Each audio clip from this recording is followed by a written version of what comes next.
We're about to conduct a forensic investigation, but not into a crime you've ever heard of. We're looking at the very architecture of our lives. You know, that invisible blueprint that dictates, well, everything. A structure so successful, so complete, that we don't even remember it was built in the first place. I want you to really think about something for a moment. What if Tuesday just didn't exist? I mean, really think about it. If all of us disappeared tomorrow, the sun would still come up, the seasons would still change, but Tuesday, it would vanish. Instantly, poof, gone. Why? Because it was never really there to begin with. Here's the thing. Unlike almost every other way we measure time, the 7-day week, it has absolutely no connection to the physical universe. None. It's a ghost in the cosmic machine. It's a phantom rhythm, a rhythm we made up, and then we let it take us over completely. So let's break this down. On one hand, you have the real stuff, right? The poetry of the cosmos. The Earth spins on its axis, that gives us the day. The moon orbits the Earth, that gives us the month. The Earth goes around the sun, and there's our year. Simple. But the week is different. It's an invention. It's just code, a completely human idea forced onto the world. And this brings us to our first piece of evidence, our first expert witness, if you will. The sociologist Aviatar Zerubavel. He has a name for this. He calls it a sociotemporal construct. Now that sounds academic, but what it really means is it's a profound act of rebellion. It's the moment humanity looked at the rhythms of nature and said, you know what, not good enough, and we decided to impose our own order on the chaos of time. So where does our investigation begin? We have to go back. Way back, 4,000 years ago, under the skies of ancient Mesopotamia. This is where it all started. It was the Babylonian priests who first drew up the blueprint for our time. And the key to their blueprint was a number, 7. For the Babylonians, this wasn't just a random number. Oh no, it was divine. It was a sacred key to unlocking the heavens themselves. And they saw it, they observed it, in the lights that moved across the night sky against the backdrop of the fixed stars. They called them the 7 Wanderers. And how do we know this? Well, our evidence comes from these ancient clay tablets, the Enuma Anu Enlil. The priests believed they were watching 7 gods weave their way through the cosmos. And from that divine dance, they built a divine calendar. They gave each day to one of those gods. Think about it. Sun day, moon day. Our days are still named after them. The 7th day, they called it the Shabbatu. It was a day of transition, a day that was considered holy, even taboo. And this was a huge moment. It was the first time in human history that a clean mathematical idea was forced onto the messy, chaotic cycle of the moon. They basically put a rigid 7-day grid on top of the fluid reality of space.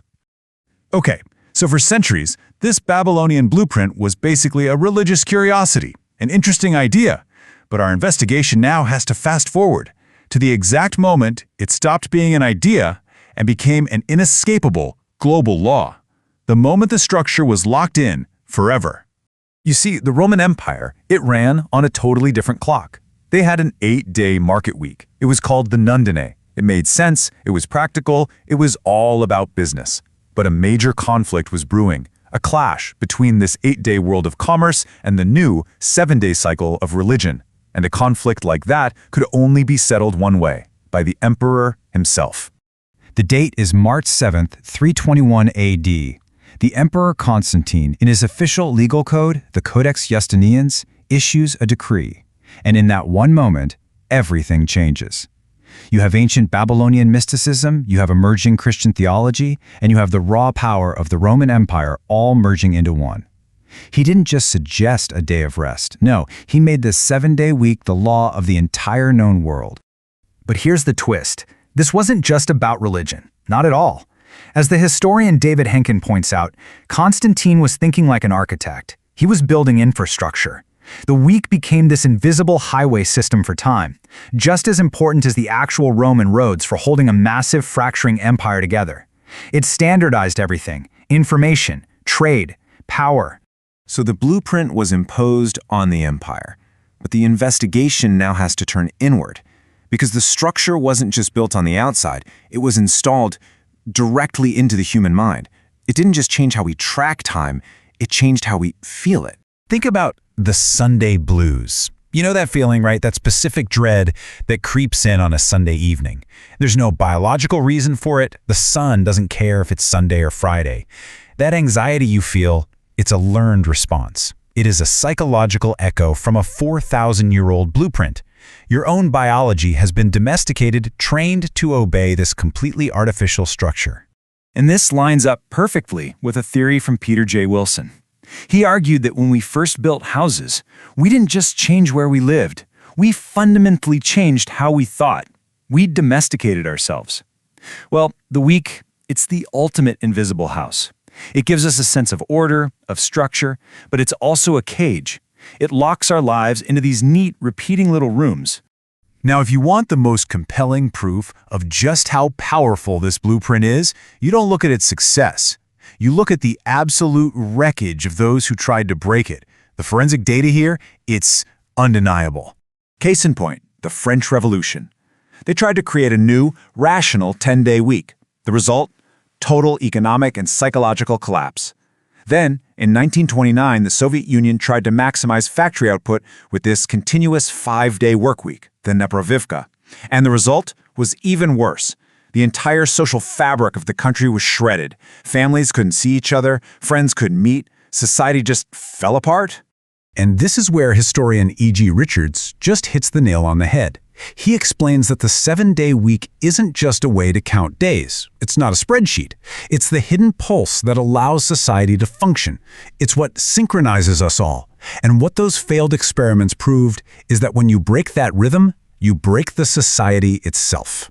Which brings us to today, right now, where this ancient piece of Babylonian software isn't just a social habit anymore. No, it's the deep, inescapable operating system of our entire modern world. You can almost think of it as a 4,000-year-old software bug. But here's the problem. It's a bug we can never, ever fix because our entire global system has been built on top of it. Trying to remove it now, well, that would be like trying to remove the foundation of a skyscraper. The whole thing would just crash. And just think about how deep this code runs. Global stock markets, the interest on your bank account, airline schedules, software updates, the calendar on your phone. Every single one is hard-coded in 7-day blocks. That ancient blueprint isn't just an idea anymore. It's literally written in silicon and forged in steel. So this brings us to the final verdict of our investigation. It's a paradox, really. We built this structure. Humanity. We drew the blueprint, we laid every single stone. And now, for thousands of years, that very same structure has been building us, shaping our minds, controlling our moods, defining our societies. And that leaves us with one final and I think unavoidable question. If the 7-day week is an artificial cage built 4,000 years ago, are we truly the masters of our own existence? Or are we merely tenants living inside an invisible architecture of time that we no longer have the power to change? Think about it. If we can't escape a Tuesday, can we ever truly be free?